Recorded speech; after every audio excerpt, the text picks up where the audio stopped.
right, hey guys, what's going on? Caden Cleveland back here again with the Oklahoma Senate, and you're joining us for another episode of Budget Breakdown. We're here in the office of Appropriations Chairman, Senator Roger Thompson. Senator, thank you again for having us up here. Always glad to see you. Awesome. Another episode here talking about budget. Right. We're going to continue, if it's all right with you, with the same type conversations we've been having with the last few episodes. Absolutely. The last episode, we broke down the new investments that we're making this new fiscal year with some of the agencies. Last week, we wrote down higher ed and career tech. Correct. The week before that, we talked about common education. Right. This week, I'm kind of hoping we could shift gears a little bit and start talking about public safety. Absolutely. A little bit more, and specifically Department of Corrections, and maybe talk a little bit about some of the new investments that the legislature has made into the correction system. So with that, I'll kind of turn it over to you and let you explain some of the new investments that we've made. Man, I appreciate it. Yeah. Good to have you drop by again. We do want to talk about Department of Corrections this year. And Department of Corrections is not a popular agency. When people go off to prison, we tend to think, well, they deserve whatever they get. Right. So we want to look at today, we've got over 28,000 inmates behind the wall. Wow. And then under the supervision of DOC, over 60,000 inmates. Wow. And so they got a huge job to do. In FY19, we appropriated a little over $517 million. That is our total appropriations. This year, $555.5 million. Huge year. It's a huge thing. Okay. And there are several things that we need to know about the Department of Corrections. Okay. First of all, they live mainly off of state appropriated money. Okay. And so the difference is, whenever that I am retirement age or whatever I am, and I have Medicare or Medicaid, and but yet I'm arrested for a felony. Okay. If I'm arrested for a felony and I go behind the wall, the federal government puts zero money toward my health care. Really? Zero. That's exactly right. I lose my Medicaid benefits. I lose my Medicare benefits. And so we have to suffer then the health cost of all inmates that are behind the wall. And so there's a lot of health issues. And we're going to talk about one of them in just a little bit. Okay. And so many of our facilities in the Department of Corrections were never built to be prisons. We have like in Boley and then also over in Taft. Both of those facilities were tuberculosis hospitals. And then we've kind of shifted them around. Boley went from there to a boys' home, and now it's a prison. So they weren't built for prisons. They're antiquated. Right. A lot of them falling down. And because of that, last year, we did a bond of $116.5 million. And that is a 20-year bond that we said we've got to go in and start fixing up some of those facilities. Right.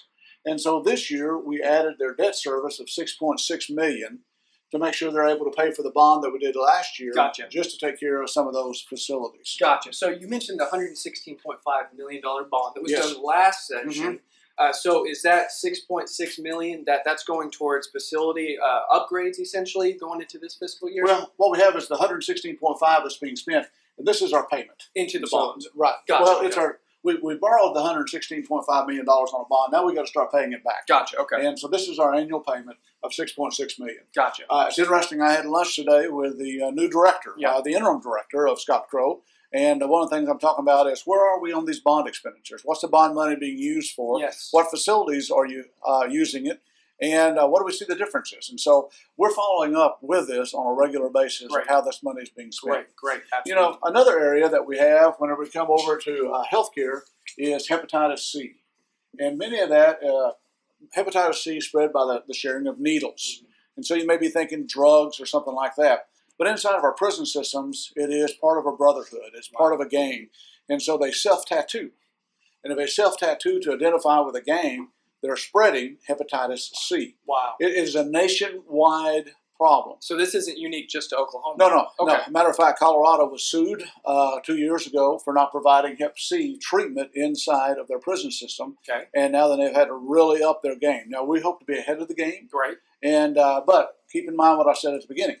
There's no federal funds through Medicaid or Medicare to take care of medical needs. And so this year, we appropriated an additional $12 million just for hepatitis C. So is this $12 million going to like the treatment of Hep C for inmates, or how will that work exactly? And so we have broken the inmates down into 4 levels. Okay. And from the most critical down to they're just beginning the process. Gotcha. The $12 million is stage 4. It is the most critical that need to be treated. Gotcha. And so we're looking. If we looked at the overall cost and we said we treated everybody that has been diagnosed with Hep C, we're looking at about $90 million. And so we're not able to do that, Wow. but we're Right able to now, get the $12 million. Start making a dent into that process. That's exactly right. Great. That's awesome. And this money is designated. It is budget limited. It must be spent for that particular area. Gotcha. So I'm interested to see what you have here for us to talk about these behind the wall raises. You know, I know you'd be getting there. Yeah, absolutely. Without a doubt. We've got a lot of email on that. Yeah. And so whenever we look at behind the wall raises, my first year that we came in, and in 2015, we just given the correctional officers a raise, but we didn't give the counselors a raise or those that are with the inmates. Right. And so one of our goals this year was making sure those behind the wall, all of them, if you're in contact daily with an inmate and with your counselor, correctional officer, but continual contact, not just having an inmate pass by your desk occasionally, but continual. And so we tried to put together a list, and we came up with about $11 million expenditure for that. And I want to explain that in a couple of ways. Okay. First of all, we did this, and then we did the state pay raise. So this is not state pay raise and this. Okay. And when we put the state pay raise to this, it actually brings this number down to about $8 million. Okay, great. And but what we found out is there is another 442 employees that we probably left off of that list. Wow. Okay. And we didn't mean to. It's just where it is. And so I've been working with the Secretary of Public Safety, Secretary Keating, a tremendous guy. And we're working, trying to get the pay raise for that other 442. And these 442 are also employees who come in contact with inmates on a daily basis. Sure. Right? So it could be like physician's assistants. It could be some of their ag services. And, you know, that we just didn't have that code. So it's an oversight on our part. We're trying to work on it. We're trying to get there. Right. And certainly from our side, from the Senate side, very much in favor of making sure that these individuals get the remainder of the pay raise. Great. And but it has to go through the process. We're not in session. And so we've got to figure out how do we get this done. Okay. And so, but anyway, that's where we are on the pay raise. Gotcha. Okay. So it's been recognized and it's being examined right now. That's right. It's exactly right. Great. Absolutely. So if you remember last year also, we had another bill that dealt with the county sheriffs and how that the county sheriffs were transporting inmates into the Department of Corrections. Right. There's an Attorney General's opinion that you cannot use any ad valorem money for state expenditures. Okay. And so what was happening is if you have somebody who is by a judge ordered to the Department of Corrections. Right. And then once that is accepted, they now belong to the state, no longer to the county. Gotcha. But yet the county was having to house them, plus the county was having to transport them off of ad valorem money into the state. Okay, gotcha. And so this year, and I'm very thankful to the leadership of Senator Racino, Senator Pugh, who worked on a plan for the county transport, and it's $1 million that we set up a fund in DOC. Great. So if I'm a county sheriff, you're my prisoner, I write down a time whenever you get into my car. I write down my mileage. I take you on to Lexington to the processing. When I get back, I write down my time, and they're paying me $30 an hour plus mileage for me to be able to take you over there. Okay. And we're able to settle that problem for $1 million. So the sheriff's offices are being taken care of, but we added that to their budget this last year. Great.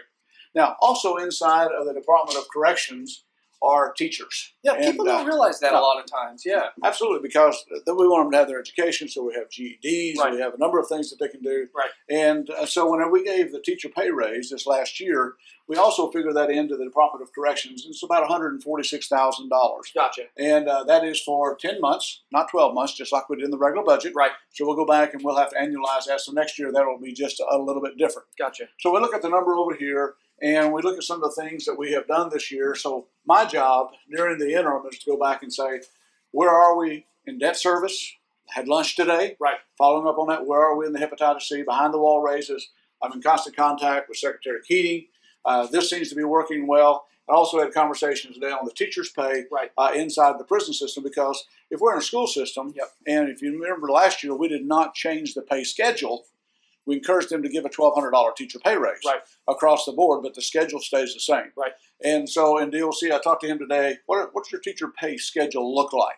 And so Interim Director Crow is looking into it personally and going to make sure that all the teachers are treated fairly in their compensation. That's great. And he has a heart for that and wants to do it. So that's kind of an overview very quickly of the Department of Corrections and some of the new money. Been hearing a lot of great things about the Interim Director Crow, that he's putting together a plan moving forward. And I mean, do you have any comments on that in your limited time and getting to work with him? I love the transparency. Great. Here's a man that's been in the system for a long time, and he says, I want to make this better than it's been. That's great. I want to make sure the legislature is involved in every step of our way. that we're traveling. One of the things that I've been asking for, Chairman Wallace has been asking for, what's the plan for the future? Right. Do we need new facilities or do we not need new facilities? And if we do, how do we get there? Right. And Interim Director Crow has promised me that plan, the beginnings of it within 30 days, and probably the full plan before we hit the 1st of November. Awesome, awesome. Well, okay, so these guys right here, now again, these are the new investments moving into in this new fiscal year, right? Yes, exactly. So this is capitalizing on this new total appropriated amount. That's exactly right. Love it, absolutely. One of the things I really am excited about is the continued focus on our teachers within the DOC program, helping to make sure these guys who don't have haven't received their high school diploma or anything like that, they can get their GED. So that way, when they move out of the system, they can actually reintegrate back into society a lot more successfully. So that's exactly right. If you remember last week when we were talking about career tech, we talked about giving $5 million for new programs. Yes. Hopefully, some of those new programs will also be in the Department of Corrections. Love that. 91% of those that are incarcerated will be released. Wow. And at some point, they need to have a job. They need to have training to get a job. We don't want to be taxpayers, not tax takers. And it all starts with education. Awesome. Senator Thompson, thank you so much for just taking the time. We know you're extremely busy, even though it's interim. You're going from meeting to meeting. Just being able to explain these new investments to us. So I've got a bug flying in my face. But thank you for taking the time just to walk us through that. It really is meaningful just to keep us all on the same page and knowing what's going on with our state's money. So absolutely. Hey, and guys, thank you so much for joining us. I hope you're able to learn a little bit about the new investments going into the Department of Corrections. This is a continued investment. Like you said, you got long-term bonds going on here for continued,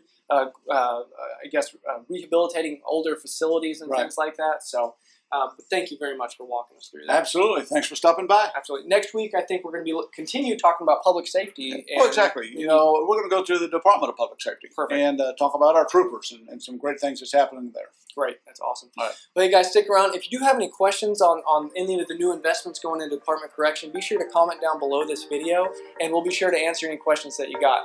Until then, Senator Thompson, you got anything else? Have a good day. Awesome. Good to see you. Thank you so much. Right. Guys, thank you so much. We'll see you next week. Bye.